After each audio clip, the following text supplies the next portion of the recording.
بسم الله الرحمن الرحيم. أعزائي طلاب الخامس، حياكم الله وبياكم. اليوم إن شاء الله تعالى لدينا درس جديد من دروس الفصل الثاني المتتابعات، وتحديدا المتتابعة الحسابية. لدي اليوم إن شاء الله تعالى مثالين 3 4، ولدي أمثلة أخرى، وكذلك أنطي فكرة عن التمارين والأمثلة. فنبدأ على بركة الله. لدي المثال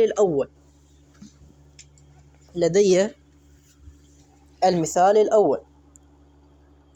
اكتب المتتابعة الحسابية التي حدها الأول يساوي 7 وأساسها -3، مكتفيا بذكر الحدود الستة الأولى منها. إنزين، شلون راح نجي نحل هذا النوع من المتتابعات؟ راح نجي أو من الأسئلة طبعا. راح نجي أعزائي الطلاب، أولا نفتهم السؤال.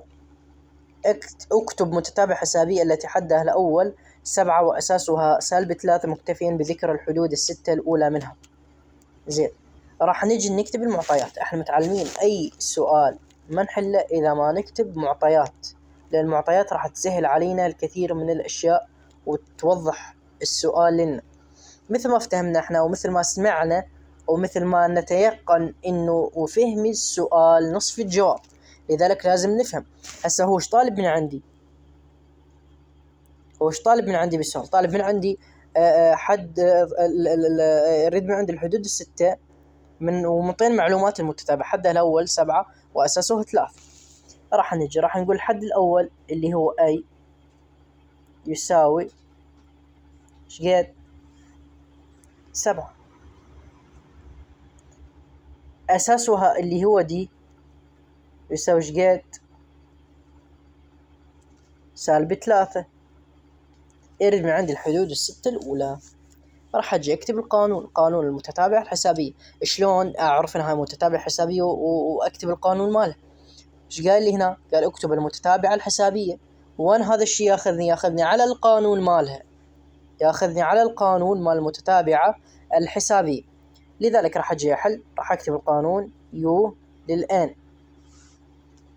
تساوي A زائدا N ناقصا 1 في D ناقصا 1 في D. اليو للN هو شير من عندي. اكتب المتتابعة الحسابية التي حدها الأول. زين، هنا أنا ما راح أحتاج أنا هذا القانون، بس راح عندي طريقة أسهل، يعني أسهل من هذا الشيء. راح تقولوا لي شنو؟ أنا أقول لكم شنو الطريقة الأولى، أو الطريقة لحل هذا السؤال اللي منطيني به الحد الأول. طبعا القانون أنا استخدمه لأجد عدد حدود المتتابعة، ولأجد هذا القانون مال المتتابعة الحسابية، ولأجد الحد الأول مثلا، ولأجد دي. لكن هنا أنا السؤال هو حل نفسه. السؤال هذا هو حل نفسه صراحة. اكتب راح أقول الحد الأول يساوي ايش قد منطين الحد الأول 7، اكتب 7. الحد الثاني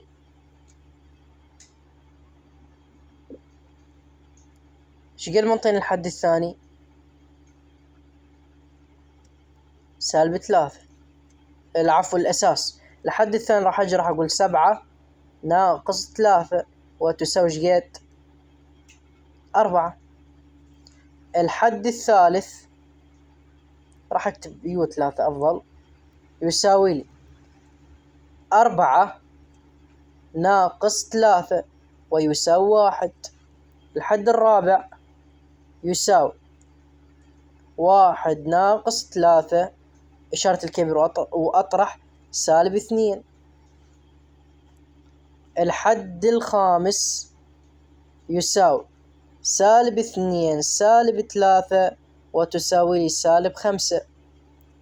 الحد السادس يساوي -5 ب-3 ويساوي -8. إذن المتتابعة هذا المتتابعة هيك نكتبها بالأخير 7 هاي 7، 4 هاي 4، 1 هذا 1، -2 هذا -2، -5 هذا -5، -8 هذا -8 بهذا الشكل.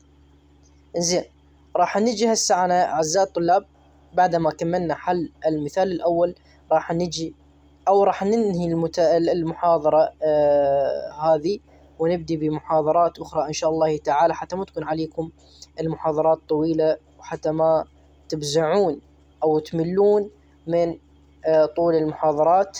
فانتظروني بمحاضرة جاية إن شاء الله تعالى، والسلام عليكم ورحمة الله وبركاته.